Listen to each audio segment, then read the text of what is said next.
اور زبان کو ذکر کا عادی بنا دیں. بس اس زبان کو ذکر کا عادی بنا دیں, اللہ کے ذکر کا. زبان کو ذکر کا عادی بنا دیں, دل کو ذکر کا عادی بنا دیں.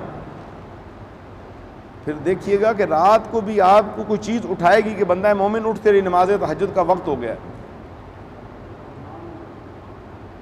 اپنا دل جو ہے اس پہ پورا تصور قائم کریں اللہ تعالیٰ کے نام کا, جو ابھی میں نے آپ کو ذکر دیا.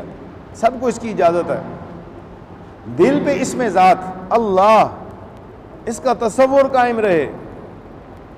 چلتے پھرتے اٹھتے بیٹھتے کھاتے پیتے ہر ٹائم توجہ جو ہے آپ کے دل کے اوپر لگ جائے کہ دل میرا اللہ اللہ کر رہا ہے. اس دل کی اصلاح بہت ضروری ہے. اگر دل کی اصلاح نہ ہوئی تو ظاہری چیزیں نہیں تو بھٹک جانے کا اندیشہ.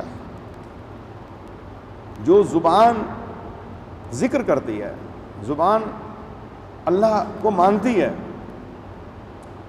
اس کی تصدیق دل ہے کرے.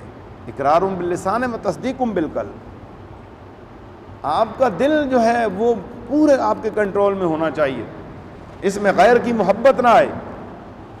باطن کی نگاہ جب پاک ہو جائے گی, دل کی نگاہ پاک ہو جائے گی, ظاہری نگاہ بھی پاک ہو جائے گی. اور باطن کی نگاہ کو پاک کرنے کے لیے پہلا فارمولہ یہ ہے کہ اپنی نگاہ کو جھکا کے چلنے کی عادت بنا لیں.